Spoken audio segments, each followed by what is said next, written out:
he's the only prime minister of a leading democracy, the biggest democracy in the world, that उन्होंने ongoing war zones पे step किया.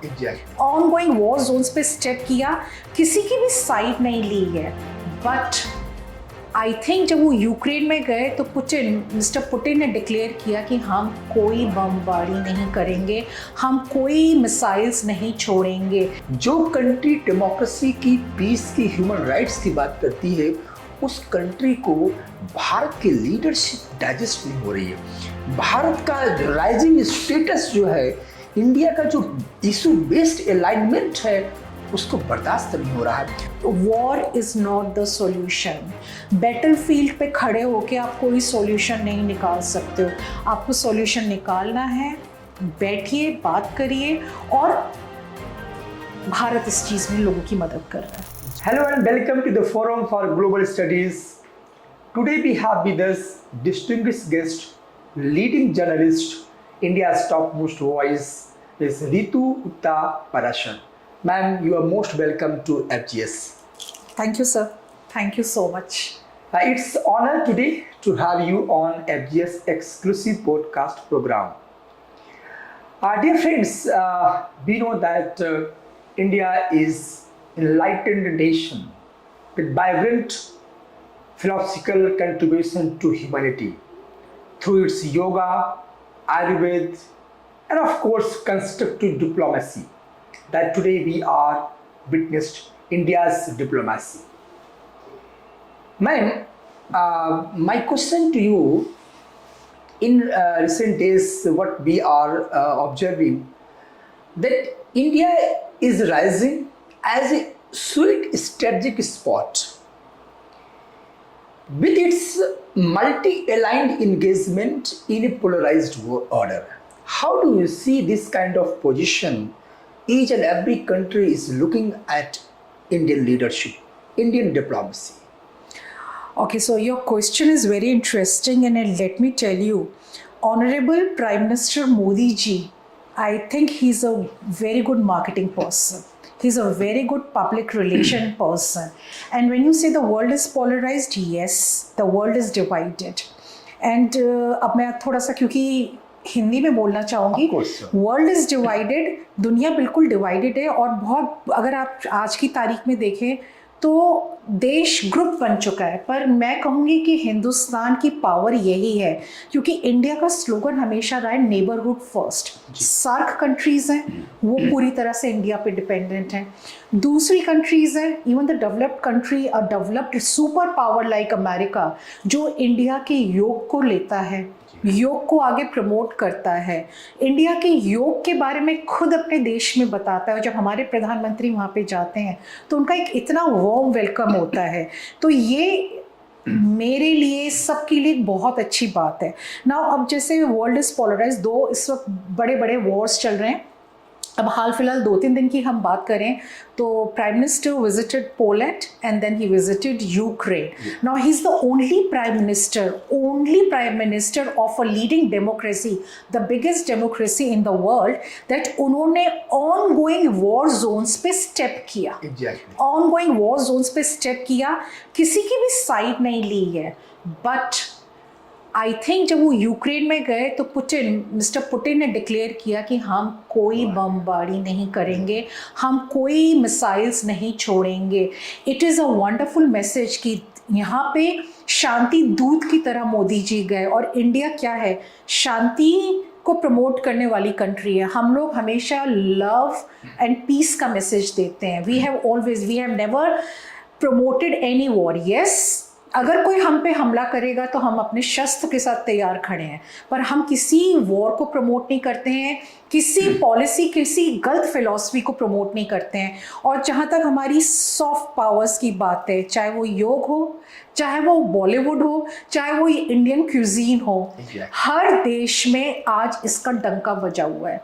And कहीं ना कहीं वो लोग हम लोगों से रिलेट करते हैं. एंड मुझे लगता है कि आज के टाइम में बहुत सारे नेशंस हैं, ज़्यादातर सभी नेशंस हैं जो इंडिया की तरफ देख रहे हैं कि उनको वर्ल्ड में सॉल्यूशंस चाहिए. और हमारे प्रधानमंत्री जी की नीतियां ऐसी हैं, हमारे देश की नीतियां ऐसी हैं कि हम सार्क कंट्रीज़, क्योंकि इन सार्क नेशंस में सबसे बड़ी कंट्री इंडिया ही है। And ये जितनी SAARC countries, they all are dependent on India for everything, right from the jobs to the tourism to the infrastructure to the securities also. They are dependent on India. अगर India चाहे तो बहुत कुछ इनके against कर सकता है, but at the same time, क्योंकि मैंने पहले भी बोला कि इंडिया की पॉलिसी है नेबरहुड फर्स्ट। इंडिया कभी अपने नेबर को तंग नहीं करता है, और यही इंडिया की, आप एक एग्जांपल दे रही हूँ कि यही इंडिया की नीति है कि अपने आसपास के लोगों को अपने साथ लेकर चल रहे हैं, और यही हमारे इंडिया में भी है, सबका साथ सबका विकास। तो ये इंटरनेशनल मैसेजेस भी हम इंडिया यही दे रहा है। मोदी जी चाहे गल्फ नेशंस में जाएं, चाहे वेस्टर्न वर्ल्ड में जाएं, चाहे वो चाइना, जापान, कोरिया उस तरफ जाएं, everywhere he is promoting the the policies of India. He is promoting the philosophical thought of India. He is promoting Ayurveda. He is promoting yoga. अगर देखा जाए तो आज इंडिया मेडिकल में सबसे फर्स्ट कंट्री कहलाता है कि जहाँ पे आपको सस्ता मेडिकल मिलेगा, एंड इंडियन डॉक्टर्स का बोलबाला हर जगह है जी। आयुर्वेदा का भी बोलबाला हर जगह। बहुत सारी कंट्रीज आज की डेट में कह रही हैं कि हम एलोपैथी से इलाज नहीं करते हैं, वी गो जो इंडियन वैदिक सिस्टम में बोला जाता है आयुर्वेदा। तो हम तो बहुत पहले से आगे थे। हिंदुस्तान ने शून्य को हिंदुस्तान ने लाए वर्ल्ड के सामने। मैथमेटिक्स हो, मेडिकल साइंस हो, हमारा क्यूजीन हो, it's everywhere. And I think हम इन्हीं चीज़ों का इस्तेमाल कर रहे हैं वर्ल्ड में अपने आप को स्टैब्लिश करने के लिए, लोगों को बताने के लिए, पीस को आगे प्रमोट करने के लिए। जो हमारी ये चीज़ें सॉफ्ट पावर्स हैं, इसी के थ्रू हम आगे जा रहे हैं। हम कहीं पर भी अपनी हार्ड पावर्स यूज़ नहीं करें, although we have hard powers but we don't want to use them and we are not using them. That is on the पीछे की साइड है। हम सॉफ्ट पावर के थ्रू ही अपने नेशन को बढ़ा रहे हैं और वर्ल्ड में हम पीस का मैसेज लेकर जा रहे हैं। And eight the same time जो आपने प्रधानमंत्री जी के लिए बोला, आज की डेट में वो सब उनकी तरफ देखते हैं एक सॉल्यूशन ढूंढने के लिए, और प्रधानमंत्री जी वही काम कर रहे हैं। अभी उन्होंने कहा, जब अभी यूक्रेन यात्रा पर थे, उन्होंने बात बोला जेलेंस्की के सामने, बोले कि देखिए कि there is no solution on the battlefield. और उन्होंने ये भी बताया कि ये बात पुतिन के सामने भी वो बोल रहे थे कि this is not air of war. इसका मतलब ये है कि ये क्रेडेंशियल सिर्फ भारत के लीडरशिप में है, इंडिया के पास है। और आपसे जो अगला सवाल मेरा ये है कि उस समय जो देश अपने आप को वाइब्रेंट डेमोक्रेसी कहता है, अमेरिका की मैं बात कर रहा हूँ, यूएसए की बात कर रहा हूँ, और डेमोक्रेसी का एक सबसे बड़ा पहलू ये होता है कि हम जो फ्रोजन कन्फ्लिक्ट है उसको डिफ्यूज करें और पीस को आगे बढ़ाएं। लेकिन हमने देखा कि दुनिया में जहाँ जहाँ भी वॉर हो रहे हैं उसको फ्यूलिंग फैक्टर यूएसए होता है, इधर चाइना उधर यूएसए। एब्सोल्युटली। भारत की तरफ आपने बहुत अच्छी बात बोली कि भारत की तरफ दुनिया देख रही है।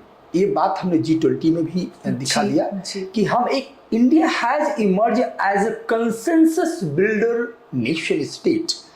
भारत एक ऐसा देश है जो कंसेंसस बिल्डिंग प्रोसेस में यदि टॉप में बात कहें तो ये क्रेडेंशियल भारत रखता है। मेरा आपसे सवाल ये है कि आपको क्या लगता है कि अमेरिका क्या एक्सपोज नहीं होता है? जो कंट्री डेमोक्रेसी की, पीस की, ह्यूमन राइट्स की बात करती है, उस कंट्री को भारत की लीडरशिप डाइजेस्ट नहीं हो रही है। भारत का राइजिंग स्टेटस जो है, इंडिया का जो इशू बेस्ड अलाइनमेंट है, उसको बर्दाश्त नहीं हो रहा है। ये दुनिया, जैसे भी आपने कहा, ये दुनिया में एक ऐसा सिर्फ मुल्क ऐसा है जिसका प्रधानमंत्री दोनों आर्क राइवल वॉर जोन के लीडर के साथ दिल मिलाते हैं, उनसे एम्ब्रेसिंग करते हैं, और इसके बाद वेस्टर्न मीडिया बेचैन हो जाती है और विदेश मंत्री जयशंकर जी से सवाल करते हैं कि ये क्या हुआ कि पुतिन साहब से भी आप दिल मिला लेते हो, इधर जेलेंस्की से मिलाते हो। उन्होंने कहा कि कल्चरल गैप है। आप कैसे देखते हैं कि आखिर भारत कहाँ पर खड़ा है? क्या सचमुच भारत एक रियलिस्टिक व्यू में दुनिया को सोल्यूशन दे पाएगा या सिर्फ ये सॉफ्ट पावर है? भारत एक सॉल्यूशन दे रहा है, सॉल्यूशन दिखा रहा है, सॉल्यूशन बता रहा है। लेना ना लेना उनके ऊपर है। और जहाँ तक आपने अमेरिका की बात बोली है, सुपर पावर है, no doubt about it. World का सारा मतलब इतनी बड़ी कंट्री है, बट अमेरिका का सबसे बड़ा प्रॉब्लम उसका एटीट्यूड और उसका ईगो है। हमारे हिंदुस्तान में आप देखिए हर 50 किलोमीटर के बाद लिंग्विस्टिक चेंज आता है। हमारे यहाँ इतने सारे रिलीजन्स हैं, हमारा खान पान बहुत अलग है, हर स्टेट का खान पान अलग है, पर सब कुछ बंधा हुआ है। हम हर रिलीजन की रिस्पेक्ट करते हैं, हम हर फेस्टिवल बनाते हैं, स्कूल कॉलेजेस में गवर्नमेंट की तरफ से हर रिलीजन के सबसे बड़े फेस्टिवल्स पे छुट्टी होती है। हमारे सारे दोस्त हर रिलीजन के होते हैं, हम उनके घर जाते हैं, वो हमारे घर जाते हैं। हम ये सब चीज़ें करते हैं क्योंकि ये हमारे अंदर बचपन से इम्बाइब्ड है। बचपन से इसलिए इम्बाइब्ड है क्योंकि ये हमारे पुरखों से चलता चला आ रहा है। भारत में ये भारत की सबसे स्ट्रॉन्ग चीज़ यही, उसकी फाउंडेशन बहुत स्ट्रॉन्ग है। बट जो बाइबल सेंट्रिक नेशंस हैं वो इस चीज़ को समझ नहीं पा रहे क्योंकि वहाँ पे सिर्फ वन रिलीजन को माना जाता है। हम अलग अलग रिलीजन्स को मानते हैं। हम लैंड ऑफ बुद्धा हैं जिन्होंने हमेशा पीस की बात की। हम land of Mahatma Gandhi, father of the nation, again उन्होंने हमेशा पीस की बात की। हमारे प्रधानमंत्री उसी चीज़ को आगे लेके पोलैंड भी गए हैं जी। हमारे प्रधानमंत्री यूक्रेन भी गए हैं, हमारे प्रधानमंत्री अमेरिका भी गए हैं, तो रशिया भी गए हैं। हर जगह वही मैसेज लेकर जाते क्योंकि वो भारत की इस सॉफ्ट पावर को समझते हैं और लोगों को समझा रहे हैं, सॉल्यूशंस दिखा रहे हैं और वो सॉल्यूशंस लेके जाते हैं। और आज की डेट में हर लीडर मोदी जी को एक ग्लोबल वर्ल्ड लीडर मानता है। मोदी जी हैं, he is a global world leader, solutions उन्हीं के पास हैं और सब लोग उन्हीं की तरफ देखते हैं। तो मैं तो कहूँगी मेरे लिए बहुत गर्व की बात है। मैं आपको एक छोटी सी बात बताऊँगी। 2000 में जब मैं अमेरिका जा रही थी, 2000 की बात है, 99 से 2000, मेरे बाल या स्किन देख के लोग सोचते थे मैं मैक्सिकन हूँ या मैं मैक्सिकन या स्पेन या उस तरह की नेशन की हूँ। So I would tell them I am from India. तो ठीक है, लोगों का ठीक है, यू आर फ्रॉम इंडिया। ये अब कट टू 2014, मेरी one part of the family they stage in California, Menlo park, तो आई वॉज ट्रैवलिंग देयर। जैसे ही मैंने बोला कि I am from India, they said oh Modi, you are from the land of Modi. I felt so proud. India की यही तो power है। आज की डेट में इंडिया को रिस्पेक्ट के साथ देखा जाता है कि इंडियन आज की डेट में किसी भी फॉरेन लैंड में जाता है तो उसको रिस्पेक्ट के साथ देखा जाता है। ये रिस्पेक्ट किसने क्रिएट किया? 2014 के बाद से ये रिस्पेक्ट बननी शुरू हुई। And this is the present government का जो पब्लिक रिलेशन वर्क है, यही वर्क है। And we are joining all the countries. हम सब कंट्रीज़ को कह रहे हैं कि चलो, war is not the solution. Battle field पे खड़े होके आप कोई सॉल्यूशन नहीं निकाल सकते हो। आपको सॉल्यूशन निकालना है, बैठिए, बात करिए, और भारत इस चीज़ में लोगों की मदद कर रहा है जी। दैट मीन्स हमने बहुत अच्छा आपने बताया कि आज दुनिया में इंडिया राइजिंग स्टेचर है। yes. ये हमें इसका लेवरेज भी मिलता है, हमें रिस्पेक्ट मिलता है। यूरोसेंट्रिक जो ऑर्डर है yes. वो कभी भी इंडिया को वो रिस्पेक्ट नहीं दिया, रिकॉग्निशन नहीं दिया जो अभी यूरोसेंट्रिक। आप देखिए पोलैंड में देखिए कि एक खास बात ये भी है कि जहाँ कोई नहीं जाता है, जहाँ पर हमने अभी तक इग्नोर किया, हमने 1991 के बाद यूक्रेन कभी गए नहीं। आप समझिए कि 1991 के बाद वो कंट्री इंडिपेंडेंस का स्टेटस पाती है, अब no prime minister has visited there so far. तो ये एक तरह से मैं देख रहा था जेलेंस्की के साइकोलॉजिकल प्रेजेंस क्या था कि ही वाज जस्ट एक्सपेक्टिंग कि someone has come to resolve the frozen, absolutely, to resolve the frozen conflict, yes. And he was disturbed. And Modi ji, our Prime Minister, repeatedly, responded that I am here to resolve the crisis, war, to stop the war, and at the same time, he has sent message to Putin also, and Russia is not nervous. That is the fact. This is somehow our credential diplomatic victory and diplomatic win-win situation that West has not accepted so far. तो मुझे लगता है कि जो इस समय भारत की जो पोजीशनिंग है, जो हमने आपको इशू बेस्ड अलाइनमेंट किया है कि हमारे राष्ट्रीय हित क्या है, राष्ट्रीय जो हित जहाँ पर है वहाँ पर जाएंगे, अपने इंटरेस्ट को सर्व करेंगे। अगला सवाल आपसे ये है कि जब ब्रांडिंग की बात हम करते हैं, आपने कहा कि प्राइम मिनिस्टर मोदी जी बहुत अच्छी ब्रांडिंग करते हैं तो हमने ये भी देखा कि वो जिस जिस कंट्री में जाते हैं तो सबसे पहले उनका जो प्रोग्राम होता है वो इंडियन डायस्पोरा को एड्रेस करते हैं। तो इंडियन डायस्पोरा को एड्रेस करते समय at the same time he always tried to explain India's growth story, that yes, today we are the 5th position economically, now we are going to touch the 3rd position. Absolutely. And this is because of you. That means they are living there, but their contribution is appreciated, their contribution is credited by the Prime Minister. कैसे देखते हैं कि ये जो diaspora connection है कि दुनिया में जितने top CEOs from India, might भी कि वो फॉरगेट कर गए हों, भारत को भूल गए हों, लेकिन जब भारत की लीडरशिप उनको कहती है कि आप आइए फिर से इंडिया में कनेक्ट कीजिए, आप कनेक्ट करेंगे और जो कुछ भी हो रहा है जहाँ पर दुनिया में हो रहा है वो इंडिया का वहाँ जेनेसिस है, इंडिया का कंट्रीब्यूशन है। आप कैसे देखते हैं कि क्या ये डायस्पोरा का जो concept prime minister Modi ji ने क्या किया, जो रिवाइटलाइज किया जिन्होंने, आपको लगता है कि भारत का सॉफ्ट पावर का बहुत बड़ा एक माइलस्टोन है आने वाले टाइम में? जी, मोदी जी का परिवार कौन है? मैं, आप, वो सारे भारतीय जो भारत से बाहर रह रहे हैं, हम मोदी जी का परिवार है। तो जब मोदी जी देश से बाहर जाते हैं, आप अपने देश से बाहर जाएंगे तो अपने परिवार से नहीं मिलेंगे। आज तक कोई भी प्राइम मिनिस्टर, पहले का बता रही हूँ, मोदी जी से पहले का जाते थे, वर्ल्ड फोरम को एड्रेस करते थे, उसके बाद वापस आ जाते थे। Modi ji is the ambassador of India और वो अपने परिवार को वहाँ पे एड्रेस करते हैं। वहाँ पे वो वर्ल्ड फोरम पे जाते हैं, बोलते हैं, टॉप लीडर्स से मिलते हैं, वो जो उनका काम है वो करते हैं, but at the same time वो परिवार को बताते हैं कि तुम आज जो कर रहे हो वो मैं देख रहा हूँ, भारत में तुम्हारी तारीफ हो रही है कि तुम भारतीयों ने अलग अलग देशों में जाके इंडिया का नाम कितना बड़ा किया है। अगर बच्चे की तारीफ नहीं करे तो बच्चा मायूस हो जाता है, तो मोदी जी उनका मोरल बूस्ट करते हैं। At the same time Modi ji उन लोगों को इंडिया की सक्सेस स्टोरीज बताते हैं कि बैक होम इंडिया कितना बदल गया है, इंडिया में क्या सक्सेस स्टोरीज है, इंडिया का इंफ्रास्ट्रक्चर, इंडिया का जॉब सिनेरियो, इंडिया में जो आपका सैलरी स्ट्रक्चर है, the way of the standard of living, everything has change.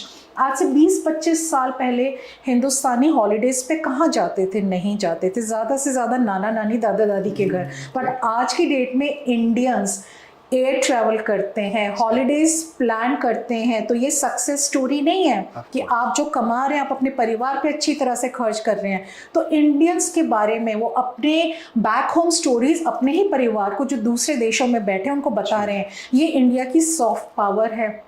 वो बता रहे हैं कि आप अपने देश को मत भूलिए, आप जो कर रहे हैं दूसरे देश में बैठ के बहुत अच्छा कर रहे हैं, but at the same time आप वापस आओ, यहाँ पे इन्वेस्टमेंट करो, यहाँ से जुड़ो। अगर आप बाहर भी देश में रह रहे हो then only you can contribute to India. You can contribute to India and you can be part of both the nations. You can have best of both the worlds. और ये मोदी जी बहुत बढ़िया कर रहे हैं। देखिए, बात करने से ही लोगों को बातें पता चलती हैं। जो जितना क्योंकि हमें इंडिया को आगे बढ़ाना है, मोदी जी वही कर रहे हैं। मोदी जी को मैं ब्रांड एम्बेसडर बोलती हूँ क्योंकि ब्रांड एम्बेसडर का जॉब, मॉडल जो होता है किसी भी प्रोडक्ट का, एक मॉडल होता है, एक ब्रांड एम्बेसडर होता है। मॉडल का काम होता है फोटो खिंचवाना, प्रोडक्ट से सब पैसा लेना, घर वापस जाना। पर ब्रांड एम्बेसडर का काम उससे ज़्यादा होता है। उसका काम उसकी मार्केटिंग, उसकी गुड ब्रांडिंग, उसकी गुड स्ट्रैटेजीज डेवलप करना होता है। मोदी जी बिल्कुल मन से वो काम करें। वो जो मन की बात करते हैं वो हिंदुस्तान में भी मन की बात करते हैं, वो बाहर जाके भी मन की बात करते हैं। और इंडियन डायस्पोरा से कनेक्ट करना, मैं कहूँगी ये बहुत अच्छी बात है क्योंकि उनको अप्रिशिएट भी करते हैं। The Indians living outside India, उनको लगता है कि हमारा कोई हमसे बात कर रहा है। और आज से पहले मुझे नहीं लगता कोई लीडरशिप इंडियन डायस्पोरा से कनेक्टेड होती थी इतना। And they all look up to Modi ji. Modi ji के स्पेशल प्रोग्राम्स होते हैं इंडियन डायस्पोरा के साथ, एंड वहाँ पे वो हर एक से बात करते हैं, बच्चे बूढ़े सब जवान मोदी जी से कनेक्ट होते हैं। अभी आपने कल परसों एक यूट्यूबर को देखा होगा, वो मेरे ख्याल से पूरे सोशल मीडिया पे छा गया है, and he just appreciated Modi ji. और जो उसने बोला छा गए मोदी जी, तो मैं कहूँगी मोदी जी हमेशा छा जाते हैं जहाँ पे जाते हैं। ये बहुत इंडिया की सॉफ्ट पावर ही है। और मोदी जी वहाँ पे इंडियंस जो है, उनके बच्चे, उनको बता रहे कि अपनी कल्चर को मत भूलिए। जो नेक्स्ट जनरेशन, जो सेकेंड थर्ड जनरेशन है, उनको इंडिया की गुड वैल्यूज़ इंडिया के बारे में बता रहे हैं। हो सकता है शायद जो उनके पेरेंट्स हैं वो वहाँ की सिटीजनशिप लेके भूल गए हो, पर मोदी जी उन बच्चों को कनेक्ट करवा रहे हैं back to India, and I think this is a very good thing which Modi ji is doing. बहुत अच्छा आपने एनालिसिस किया, इट्स अ वंडरफुल एनालिसिस। एक बात आपने बोली ब्रांडिंग की और जो एम्बेसडर का जो परफॉर्मेंस है, हमने जनरली जब पावर का कंसेप्ट पढ़ते हैं तो ये हमेशा देखे हैं कि यूएस और चाइना के पास हार्ड पावर के साथ जो सॉफ्ट पावर का अप्रोच था, स्पेशली यदि मैं यूरोसेंट्रिक ऑर्डर की बात करूं, यूएस यूके की बात करें, तो हम जो ग्लोबल साउथ है, हो सकता है इनके पास मैन्युफैक्चरिंग बहुत अच्छा है, प्रोडक्ट बहुत अच्छा है, लेकिन मार्केट में जो डोमिनेंस है वो नैरेटिव्स का है कि this product is from UK, this product is from USA, and it is just because of the dominance of narratives. मुझे लगता है जिसे आप बता रही हैं, या आपसे अगला सवाल ये भी है, क्या इस नैरेटिव्स को जो यूरोसेंट्रिक नैरेटिव्स था कि उनका कोई भी प्रोडक्ट हो, चाहे वो डिफेंस का हो वा कॉटन इंडस्ट्री का हो, किसी भी तरीके का उनका जो नैरेटिव्स है, या उनका कल्चर हो, उनका फूड सिस्टम हो, उनका लाइफ स्टाइल का जो भी उनका प्रोडक्शन है, उसके नैरेटिव्स इस तरीके की है कि दे आर सुपर। आपको क्या लगता है कि अब जिस प्रकार से जो इंडिया की branding, because branding is itself as element of the soft power, जहां पर आप देखिए कि जब इंडिया में जाते हैं तो प्राइम मिनिस्टर मोदी जी हमेशा कहते हैं India is emerging as a hub of manufacturing. Absolutely lots of MNCs companies are coming to invest in India. So invest in India, make in India, कैसे देखते हैं आप इस तरीके के जो इनिशिएटिव्स है? क्या ये जो इंडिया की ब्रांडिंग है, इंडिया के इनिशिएटिव से है, इस ग्लोबल स्टेज थिएटर में, इस ग्लोबल थिएटर में has it changed India's image at the global? Sir, it has changed India's image. I just give you one example, उसके बाद मैं आपकी बात का जवाब दूंगी। San Francisco, it's a big city. San Francisco West Coast में अमेरिका में आता है। Now this time I was वहाँ पे वॉक करना बहुत अच्छा है, पेडेस्ट्रियंस की वहाँ पे बहुत अच्छी राइड्स हैं, वॉक करिए। पर सर अमेरिका में डिस्ट्रक्शन बढ़ गया है।